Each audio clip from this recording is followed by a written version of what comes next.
साथियों, चुनाव के इस दौर में जब सारे दल जनता के बीच में जा रहे हैं अपनी अपनी योजनाओं को लेकर और अपने अपने पक्ष को जनता के साथ मजबूती से रख रहे हैं, तो आज जनता के सामने भी एक बड़ी चुनौती है कि वे किस दल को मतदान करे और किस दल के साथ अपनी विचारधारा को लेकर जाए ताकि उसे उसकी योजनाओं में सफलता मिले। ऐसे में सबसे बड़ा मुद्दा सामाजिक न्याय का होता है। सामाजिक न्याय को लेकर जितने भी दल जनता के बीच में जा रहे हैं, तो कोई जाति जनगणना की बात कर रहा है, कोई आर्थिक सर्वेक्षण की बात कर रहा है, तो कोई पिछड़े पायदान पर पड़ी हुई जनता को आरक्षण को लेकर जागरूक रहने की बात कर रहा है। तो कुछ दल आरक्षण के साथ साथ संविधान पर उत्पन्न हुए खतरे को लेकर भी चर्चा कर रहे हैं। आज के समय में जब तमाम संवैधानिक संस्थाओं पर सत्ता का कहर है, सत्ता का पहरा है, तो ऐसे में कहीं किसान आंदोलन हो रहा है, बेरोजगार अपनी नौकरियों के लिए लड़ रहे हैं, कहीं आंदोलन धरना प्रदर्शन कर रहे हैं, लोग जो है अपनी समस्याओं को लेकर सरकार से जूझ रहे हैं। तो ऐसे में सामाजिक न्याय एक गौड़ विषय बनकर रह गया जो है। वास्तव में समाज के जो हिस्से पीछे रह गए हैं, जो आज भी अपनी हिस्सेदारी को लेकर संघर्ष कर रहे हैं, क्या उनके बारे में राजनीतिक दलों की कोई सामूहिक चर्चा होती है?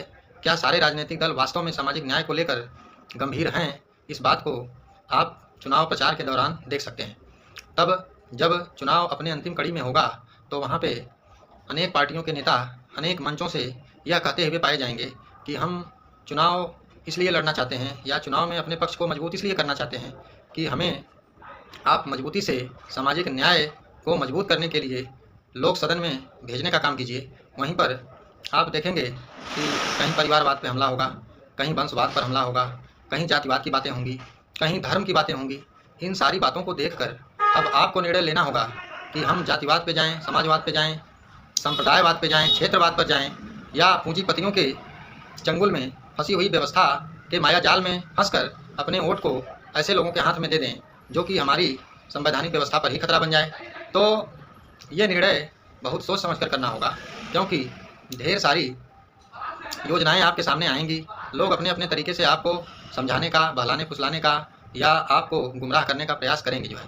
विभिन्न दलों के विचारधारा भिन्न भिन्न होंगी और उनके साथ ही उनकी अपनी योजनाएं भी होंगी।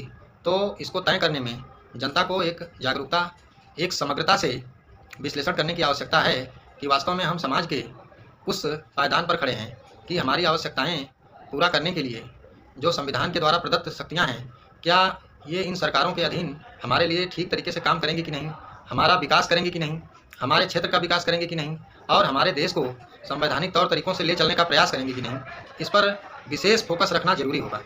और अगर इसमें कहीं आप पीछे रह जाते हैं तो फिर कहीं ना कहीं आप अपनी ताकत, अपनी लोकतांत्रिक शक्ति को हरास होते हुए देखते रह जाएंगे और परिस्थितियाँ आपके पक्ष में आने के बजाय आपके विपरीत जा सकती हैं।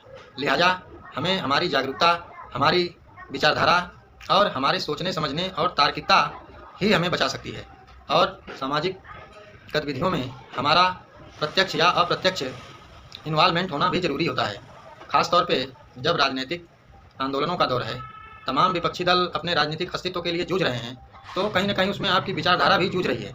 और अपनी विचारधारा को कायम रखने के लिए आपको ऐसे राजनीतिक दलों का चुनाव करना होगा जो राजनीतिक दल मजबूती से आपके पक्ष में, सामाजिक न्याय के पक्ष में, संविधान के पक्ष में और देश के पक्ष में, आपके उन्नत राष्ट्र के पक्ष में आपके साथ आएँ। आपको भी उनके साथ हो जाना चाहिए और यही समय की सबसे बड़ी डिमांड है। और समय की डिमांड को देखते हुए आपको अपना निर्णय अपने पार्टियों के लिए, अपने देश के लिए, अपने विचारधारा के लिए देना होगा। धन्यवाद।